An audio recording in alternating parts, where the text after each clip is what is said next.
en contacto con el señor ministro de Salud Pública, el doctor Julio Mazzoleni. Hoy una convocatoria particular, independientemente de lo que el ministro, dicho sea de paso, entiendo, ministro, hoy va a estar en conferencia de prensa para hablar sobre un montón de temas, pero hoy nuestra convocatoria, ministro, era para hablar sobre la importancia de este Día Mundial del Lavado de Manos. ¿Cuántos años hace que en los medios hablamos de este tema?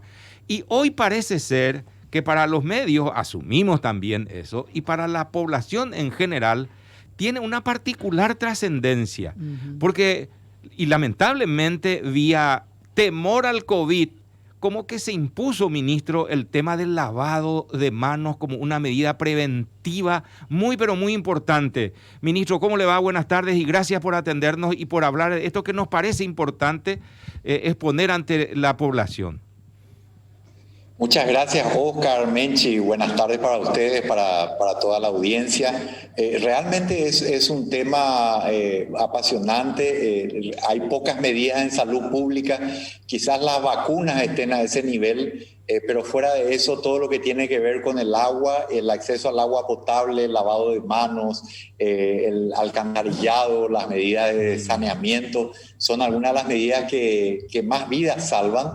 Y bueno, hoy estamos conmemorando un poquito de eso y como has dicho, si bien es cierto que hoy en la pandemia adquiere una connotación muy particular porque sabemos que realmente esto literalmente salva muchas vidas, recordarán ustedes, Oscar y Menchi, cuando hablábamos en los primeros meses de la cuarentena y con las medidas que estábamos implementando, casi todas las enfermedades, las conjuntivitis, las diarreas, las enfermedades respiratorias en general, todas ellas tuvieron un dramático descenso y en gran medida es una prueba en el terreno de lo que puede hacer el lavado de manos.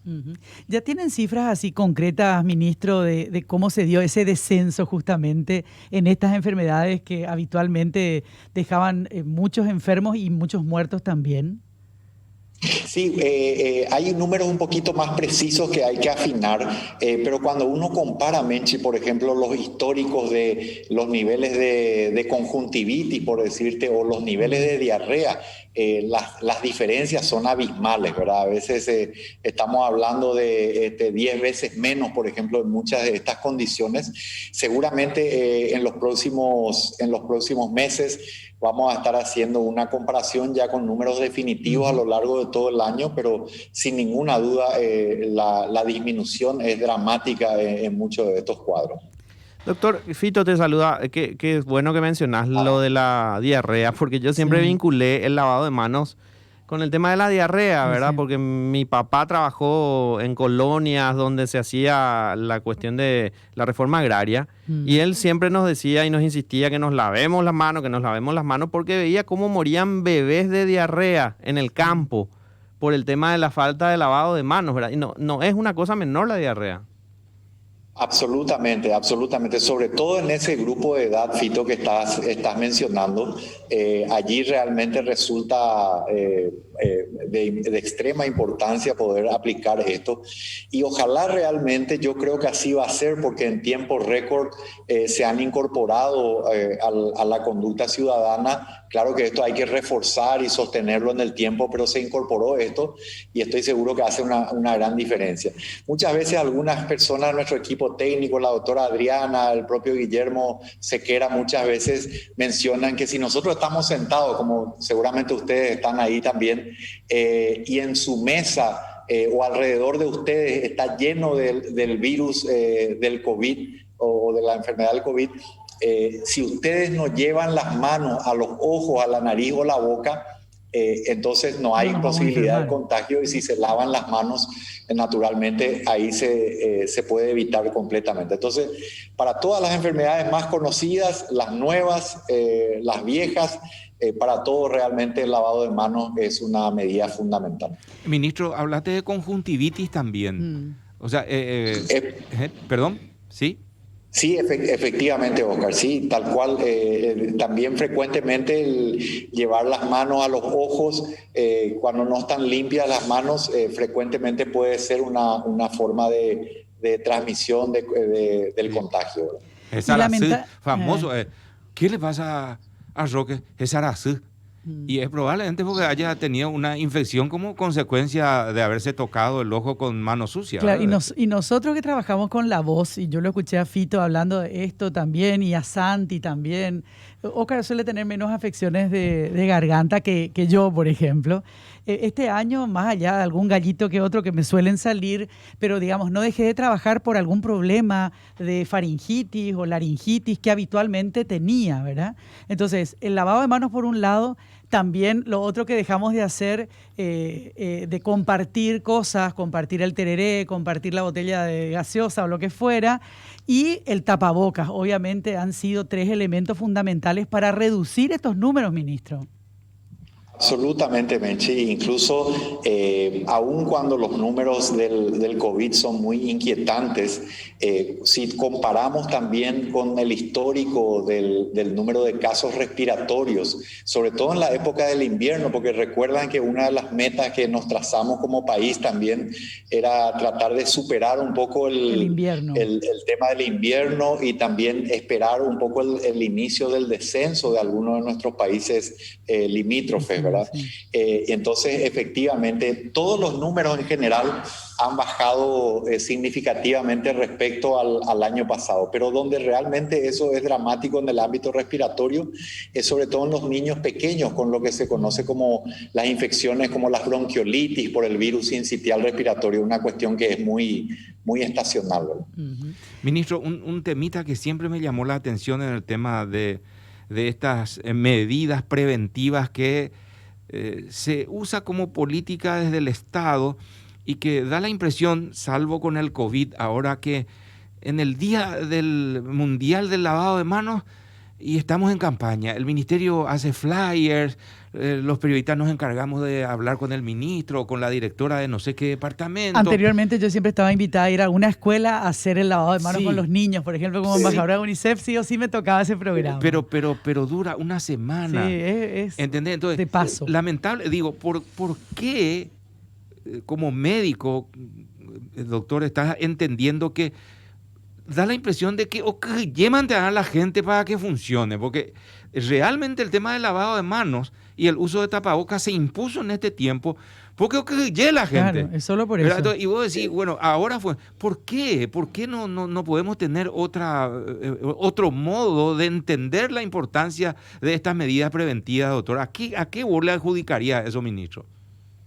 Bueno, yo creo que es una cuestión muy compleja y que se traslada a otras áreas también de salud. Frecuentemente es casi muy humano que el primer elemento disruptivo, de shock, el miedo, genera un efecto inmediato. Después es como que la gente se anestesia a eso, empieza a familiarizarse con una determinada situación. Entonces hay que buscar otras estrategias, apelar un poco a la conciencia, a la educación, y después hay que sostener eso. O sea, continuamente hay que repetir el mensaje. O sea, muchas veces desde el punto de vista de la comunicación, nosotros, a riesgo de parecer reiterativo y discos rayados, muchas veces tratamos de continuamente lanzar ese mensaje, y es muy humano eso. El otro aspecto que también nosotros vemos como importantísimo y que estamos implementando es el que tratar de enfocarnos mucho en los niños también. Creemos que ellos son agentes catalizadores de cambio. Y la escuela. Correcto. El niño que le dice a su papá o a su hermano mayor, ¿por qué no está usando tapabocas? Tenés que lavarte las manos porque ve en la televisión, ve en las redes sociales, como sea. Hay que sostener eso realmente continuamente, y es propio de todas las campañas de salud que uno no tiene que perseverar, digamos, en ese mensaje. Pero es humano que a veces cuando perdemos la amenaza inminente, tendemos a relajarnos. De todas maneras, hay una cuestión que es así como bastante contradictoria, porque en la prevención ahorramos muchísimos, millones y millones de dólares, que después no los vamos a tener para el momento en que ya esa persona tenga que ser derivada a un hospital. Ahí es donde falta absolutamente todo. Entonces, los mejores sistemas de salud del mundo son los que han invertido justamente en la prevención para evitar esa catástrofe final, ¿verdad? Entonces, ¿por qué no lo hacemos de manera habitual? ¿Por qué no lo hacemos? Ahí es donde debería estar la mayor inversión del Estado, ministro, para poder evitar lo otro que no vamos a poder hacer frente jamás. Por más que logremos mejorar sustancialmente el sistema, nunca va a ser suficiente.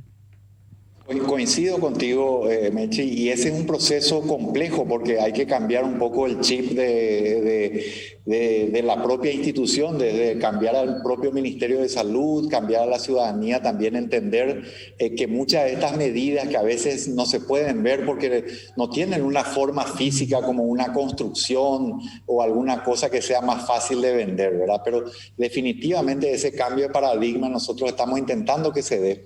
Y yo diría que la otra cara de la moneda esperanzadora es que también desde un principio me parece que la gente, más allá de que tenemos descuidos que son preocupantes en este momento, desde un principio adoptó estas medidas, las entendió, porque el mensaje siempre fue que no hay sistema de salud en el mundo que esté listo para el COVID, ¿verdad? Y en tiempo récord yo creo que sí, en gran medida se ha retrasado la parte más dura de esta epidemia, entre otras cosas ha sido realmente porque la gente adoptó estas medidas de prevención, ¿verdad? Es importante, por otro lado, seguir sosteniendo, eso va a ser un ejercicio difícil, una gimnasia continua, ¿verdad? De justamente apelar a lo que nosotros estamos planteando incluso para el sistema de salud, que es un modelo preventivo y un modelo de promoción de salud, que son cosas distintas. Vos prevenís enfermedad por un lado, pero por otro lado estás promoviendo un estilo de vida saludable, ¿verdad? Claro, como decía en algún momento alguien, y Luis Barreiro suele repetir eso, que es mucho más económico para un Estado, ¿verdad? Tener plazas donde la gente pueda ir a encontrarse con su vecino en un ambiente saludable, cuidado, que poner un hospital, ¿verdad? O sea, y definitivamente ahí estamos promocionando la salud con ese tipo de cuestiones, ¿verdad?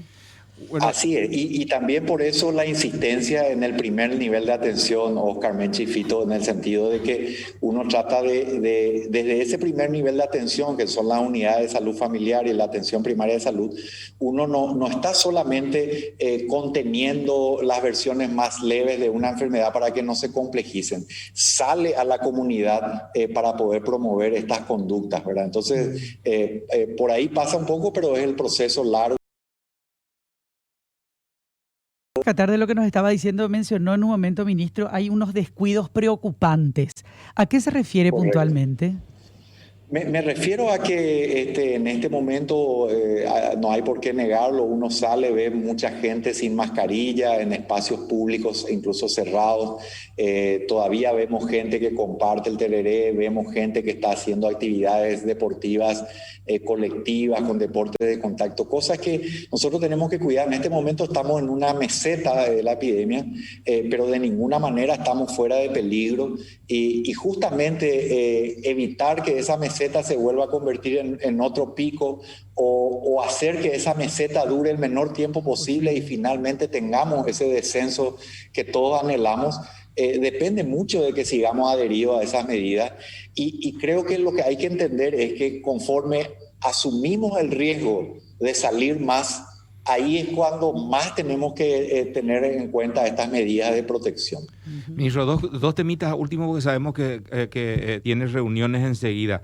Tenemos que tener miedo a la segunda ola porque hoy tempranito llegué al canal para la tarea del día y leí que están preocupados en varias regiones de España, tanto que creo que en Cataluña rápidamente volvieron, digamos, atrás, cerraron bares, cerraron restaurantes, ponen de nuevo restricciones. Acá da la impresión de que eso, pensar nomás en una segunda ola y de que se vaya a plantear un retroceso, y realmente yo lo veo muy difícil. Hay como una predisposición a no aceptar eso, pase lo que pase. ¿Ustedes están estudiando ese tema? Sí, naturalmente, Óscar. O sea, las situaciones que se están dando en Europa tranquilamente pueden darse también en nuestro continente. Yo apelo por eso a la conciencia ciudadana porque evidentemente hemos sido capaces de incorporar algunas de estas pautas de conducta que ayudaron a que Paraguay tenga números privilegiados respecto a la región y por qué no decirlo del mundo. Pero eso tiene un costo y ese costo es seguir adherido. Podemos salir, podemos tener más libertades, pero tenemos que cuidarnos a nosotros mismos, tenemos que tener consideración con el amigo, con el afecto que está enfrente, y justamente nadie quiere apelar a esas medidas. Esas medidas de cuarentena total, estrictas, rígidas, son medidas que se plantearon en un momento muy difícil para la humanidad, para nuestro país, en un momento que no se tenía mucho conocimiento de la enfermedad. Hoy tenemos más herramientas sofisticadas en manos de las autoridades y en manos de la ciudadanía. Y entonces tenemos que hacer uso de ellas para que no haya necesidad de eventualmente plantearnos una cuarentena. Porque lo que yo siempre digo, Oscar, Menchifito, es que realmente no vamos a hacer nosotros, no va a ser el ministerio, sino va a ser el peso de la epidemia. O sea, el virus es el que te va a cerrar negocios, el que va a impedir que la gente vaya. Si tenés un pueblo enfermo, ese pueblo enfermo no puede ir a consumir en un restaurante, en un negocio, no puede ir a un evento social. No es un pueblo que va a poder tener distracciones. Así que entendiendo que tenemos que trabajar en la reactivación económica todos, creo que es importante extender el mensaje de que debe hacerse con los cuidados de siempre. Y a propósito de esa reactivación económica, bueno, hoy estábamos todos de alguna manera muy felices con lo que está pasando en las ciudades fronterizas, en Ciudad del Este, en Salto del Guairá, en Pedro Juan Caballero. ¿Cómo ve usted, ministro, este primer día de reapertura de las fronteras? Bastante bien, Menchi. Creo que tengo un poco de retorno de una delegación del Ministerio de Salud presidida por el viceministro Rolón. Están el doctor Sequera y la doctora Amarilla también por allá, y ya un equipo que previamente fue para poder fortalecer un poquito todas las medidas de protocolo con los establecimientos comerciales, y ellos me dicen que hay una adherencia del 100% de los negocios, una gran predisposición. Han hecho pequeños ajustes. También desde el punto de vista epidemiológico la cosa está bastante equilibrada de los dos lados de la frontera. Alto Paraná tiene descensos muy importantes de los indicadores epidemiológicos, y también eso se percibe al nivel de los establecimientos de salud. Así que en líneas generales veo como muy positivo este primer día. Naturalmente tenemos que seguir ese cuidado, ese control, y creo que esta puede ser un modelo de reactivación para otras zonas. Aquí en Asunción Central estamos en un momento más difícil, entonces por eso tenemos que mantener la guardia muy en alto a lo largo de todo el país, pero particularmente en estas zonas. ¿Usted recomendaría, ministro, que la gente de Asunción y Central viaje, por ejemplo, hacia el este del país, o atendiendo a que todavía, digamos, aquí estamos en esa meseta y hay todavía cuestiones preocupantes, no sería conveniente en este momento? Yo creo que en líneas generales tiene que haber un desplazamiento modesto todavía de la gente. En este momento la situación epidemiológica en Alto Paraná es mucho mejor de lo que es en Asunción y Central. O sea, el riesgo casi sería inverso. Exacto, sí. Creo que tenemos que aprender a convivir con este virus, como decía, empezar a movilizarnos con cuidado, con cautela, con todos los protocolos. Y bueno, los desplazamientos tienen que ser puntuales, me parece, para obedecer a ciertas razones en particular. Me refiero a, por ejemplo, si es inevitable, trabajo, afecto. También creo que se pueden plantear viajes cortos. El tema del turismo también lo estamos trabajando con la Secretaría, también con el Ministerio de Trabajo, y creo que se puede dar de manera segura en distintas zonas, sobre todo en los establecimientos que van a tener que ya tienen la certificación de los cuidados sanitarios. El ministro pues tiró un centro y Sí. se me quedó a mí flotando el ¿Cuál? tema de la política de Estado, el niño y la escuela. Fíjate que haya un acuerdo que debe existir. De hecho, yo supongo que hay luego, ministro, entre educación pública y salud pública. Y que en las próximas clases presenciales, a la entrada de aulas, tengan el tamborcito ese para lavarse la mano antes de entrar, ¿verdad? Porque como ya se impuso eso y todo el mundo sabe usar, ¿verdad? Entonces, en las escuelas, tener a la eso altura de los niños. a la tiene que altura de ser. los niños, obvio, a la altura de los niños, sería, me parece fantástico como política de Estado. Digo, en la escuela, antes de entrar a clase, Lo primero que lavado hacemos, mano, nos lavamos ¿verdad? las manos. Entonces, escuela y niños. Sin ninguna duda, Oscar. E incluso te adelanto, Sí. quizás ustedes se hayan hecho eco de que contenidos de la grilla, digamos, del Ministerio de Educación, trabajados con salud pública, abordaron el tema del dengue, se han hecho mingas domiciliarias con contenidos y evaluaciones respecto al dengue. Lo propio ha ocurrido con algunas encuestas familiares que se llevan adelante por el tema del COVID. Y cuando se den las clases presenciales, entonces sin duda ese tipo de medidas como las que mencionaste van a estar a la orden del día. Ministro, muchísimas gracias y vamos a estar atentos al informe que se va a emitir, entiendo, a las 17 hoy en conferencia de prensa, ¿verdad? Así es, Oscar, estamos ajustando los últimos datos epidemiológicos, algunos datos y otras cuestiones de la semana, y así será. Les agradezco mucho la oportunidad de poder abordar este tema tan importante con la ciudadanía. El lavado de manos. Gracias, ministro. Ministro, antes de eso, como hay que preocuparse por algún dato o no. Pregunto nomás, ya De que los que vamos van a esperar la difundir a las conferencia. 17. No, pregunto. No, yo creo los datos todavía vienen relativamente bien estacionados, digamos. Yo creo que más bien el toque de atención pasa más por el tema de la conducta, ¿verdad? No relajarnos, hacer lo que tenemos que hacer, pero hacerlo de manera responsable. Gracias, ministro. Muy amable. Gracias a ustedes. Adiós. Hasta luego. Ministro de Salud Pública, el doctor Julio Masoleni.